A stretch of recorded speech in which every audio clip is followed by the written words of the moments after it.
Hello, my name is Dennis Graham. I'm the owner of the Clipperdome Sports Barbershop. I started the Clipperdome in 1993 in Detroit, Michigan. The Clipperdome was a sports barbershop. I used the sports barbershop theme as a marketing tool. I started in 1993. We had conversations in the shop, and they began to get very consistent. So the message that was coming from the men inside, I took the information and I wrote it down. And then I started to research it. And then I started taping it. So I took those taped comments and I turned it into research. So that started the Clipperdome Chronicles. And that brings us to why we're here. We're here with Mr. Ron Johnson here in Nashville, Tennessee of the R.E.A.L program. Ron, how you doing? Doing well. Good, good. Ron, we want to start off just asking you a few questions about the R.E.A.L program. And the first question we want to start off with is why did you start the R.E.A.L program? Well, I actually didn't start the R.E.A.L program. I came on as the R.E.A.L program got started, but I was one of the main elements of its start. And it's been a passion of mine for quite some time. We're talking 30 plus years. It's been a real passion of mine, and I really, truly enjoy working with these young men that I serve. Okay, good deal. How long have you been doing it? I've been doing it for, you're talking since 1982. When I landed here in Nashville, I started working with young people voluntarily as a R.E.A.L counselor with a community center. And I've done that for quite some time. Since then, you're talking every summer I was working at a R.E.A.L center, working with young people who were, from the inner city. Okay. The young men that come to your program, where do they come from? How do you acquire the young men that are in the program? Well, the young men that are in this program, particularly that I run right now, the R.E.A.L program, which stands for Reaching Excellence as Leaders, they come mainly referred to me from the juvenile courts system. Okay. They come with an array of different types of charges. They come with a big history of backgrounds of members of different groups and organizations, gangs and whatnot throughout the city. So a lot of times after they could be actually on probation and then sent to your program for... Absolutely. They could be on probation, which would be supervised probation, or they could be on a non-supervised probation. But what the reason the probation officers send them to me is because they either have some community service work that they would have to do, or they need to be, the parents and the probation officers believe that they can be redirected. And so in that, they send them to me. Okay. And we have had great success of redirecting a lot of young men who have come through this program. Now, total, you said that you were in the community center. You've been active in the community. How long total have you been dealing with the young? I've been dealing with youth since I was a youth. So since I was 18 years old, that's 31 years for me dealing with young people. And I've dealt with them, not only as a young person, but some of them all the way up through their adult life, as a friend, as a mentor, as a counselor, just someone who would listen. And it's been very beneficial. But I would have to say there have been some times where we've fallen short as well. No doubt, no doubt. So it's just a calling of sorts. This is more of a passion. It is. It's a calling. It's a passion. And I use this saying, I am who I am. And that's just me. And I know people may take that in some other kind of way, but I am who I am. What I do is who I am, and who I am is what I do. And I believe in staying in the lane that I am best gifted in and trying to do as much as I can to be on that team that makes a difference. Do you have a retention rate? Is there a way that you guys gauge how successful the program is? Well, we get a report every quarter, which is 3 months, from the court system of the young people that we have served. And our recidivism rate, meaning that the young people that comes through our program, our non-recidivism rate is one of the best around. We have a pretty high non-recidivism rate, meaning that the young people that comes through the R.E.A.L program don't reoffend possibly in that year, or don't reoffend at all because they've gotten a few more tools to add to their tool belt. Okay. And that sounds like a successful program. So how is it recognized? Does the community know that it's here? Well, the community have started to recognize it even more. We have been overflown with floods of calls and news stories that have been done on us. Okay. People have been talking about us.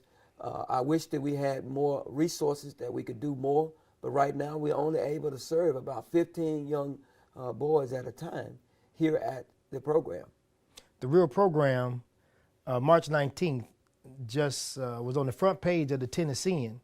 They were the front page news story. So now this story has gotten out in Nashville, and now a lot more people know that it's here and they know it's available. Okay, how in the program, how does it impact the families when they see the change after they come through the R.E.A.L program? You know, some of the moms have come to me and literally were in tears because of their young person changing. And whatever way that change is that mom have seen in that young person, they don't usually go into it like what it is, but because they see that change, the mom comes and say, thank you, thank you, thank you. And all I can say is, I'm just a small piece of the puzzle Right. that's trying to be a piece of the difference that are going on out here. I don't think we have all the answers, but I think we have some of them that we can, prepare our young people better than they have been prepared. The other thing that mom say is that he looks at you like a father. That's right. That's another thing that's real cool, but I make sure that she know that I'd like to find a way to get his father back involved some kind of way. Now that's a very good point. How many of them have functional fathers at home? Well, out of the 3 years, I would say 300 plus young people that have come through the program, only maybe 25% probably have a father at home live in with them. Wow. And I would say maybe 20% really have a father that's really heavily active, because I have young people from 2-parent homes that both parents seem like he's Yes, going down yes. the wrong road, and so Right. they bring him to try and keep him from running off of that cliff. Right. Got you. Well, I'm sure there's a strategy to what you do. So what are some of the programs do you implement within your program that works for the success of the non-recidivism rate? Well, one of the main things that we do is we talk originally when we first get there, because we try and meet the young people where they're at. And you hear that saying is, what do you mean when you said meet a young person where he's at? You hear it all over all the time. Well, most of the time, our young people that come to us love music. That's right. And that's kind of what we're in. We're in a greater music age than we've ever been in. So we do a piece called Lyricology. Mm-hmm. Lyricology is the first thing that we start off with, and we use a documentary by Byron Hunt, which is a pretty old documentary, but it's still relevant. And it's called Beyond Beats and Rhymes. And we talk about how music has a greater influence on us in this day and age than it has ever had, I believe, in the history of mankind. Because we have so much access to it, and we listen to it so often, we become programmatic to what it's saying to us. You have, I'm sure outside of that, because we've talked and I'm involved in the program just as well. So what are some other things that you use as tools, components that you use other than the lyricology? Well, we do another piece. We do a piece like we call it Shop Talk, where we actually take the guys to the Clipperdome, and actually they get free haircuts. And just like the Clipperdome have those conversations, my brother Dennis lead them through some real talk, some real conversations, some real life issues, and then we give some real scenarios, and these young brothers really have some real serious answers. That's and right. we try and give them some more tools along with their answers as we get haircuts and shaves and lines and all that stuff. And then I have to remind everybody that I'm so grateful because they are free. That's a lot right. of these young brothers can't afford a haircut weekly. That's right. Ron and I met at one of my forums through the Clipperdome Chronicles, and when we first met, there was an instant connection. And ever since then, we've been having these conversations that turned into experiences. So when he sat down and he started articulating that he may want to put the shop talk and implement it into the R.E.A.L program, I thought that was a great idea, because President Obama, they have an administration that they're trying to put together using barbershops as mentoring centers. So by him already having the mentoring program put together and merging it with the barbershop, I thought that was a beautiful idea. So Ron, a lot of times when they come by and we had these conversations, like I see the intrigue and the way that they grow and it blossoms just by using that barbershop conversation and implementing into that program. That was beautiful how you came up with that idea to move it forward. And I think that's why you are on the front page of the Tennessee, and I think that's why the news comes out and covers what you do.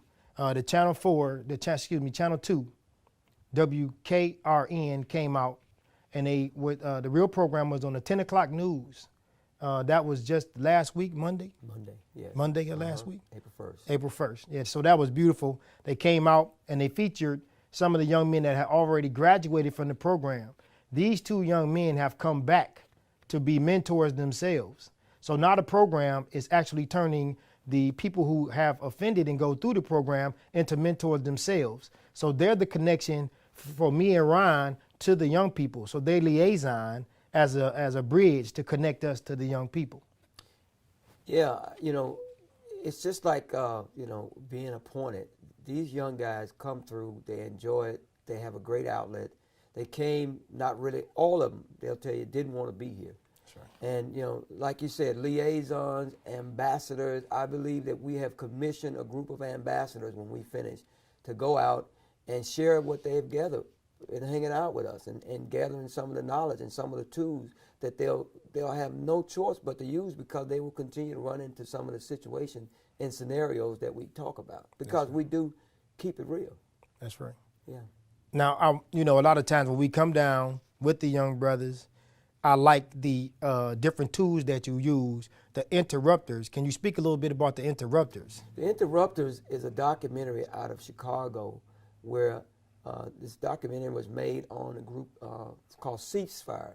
And this is a group of men and women who have had some run-in or what have you in the law. They got mad respect in the communities, and they are out trying to interrupt some of the violence that's going on in Chicago. And we show that documentary in reference to what's going on in some of these young people communities. And actually they are called the violent interrupters.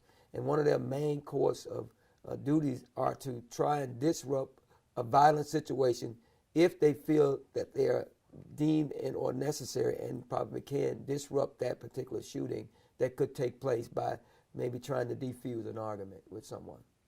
It was very, very interesting when we saw the interrupters presentation when the first time Ron and I saw it together, and then we also had an opportunity to speak afterwards. And there was a young lady come up to me right afterwards, and she was crying tears, and she just loved the fact that we were taking out the time to show this and present it to the community, because we were trying to help these young men go where they need to travel along this path and do what they need to do. So we're going to close this out. Ron, can you tell us a little bit about your story? How was your past? Well, I was a young person growing up in North Memphis, from Memphis, Tennessee. I'm the fifth of 10 boys, and, it wasn't easy. It wasn't easy at all. I would have to say that at a very early age, I started selling drugs, selling weed. But I was an athlete, so being an athlete was my outlet. It was my tool to get out of the hood, or to get out of the projects.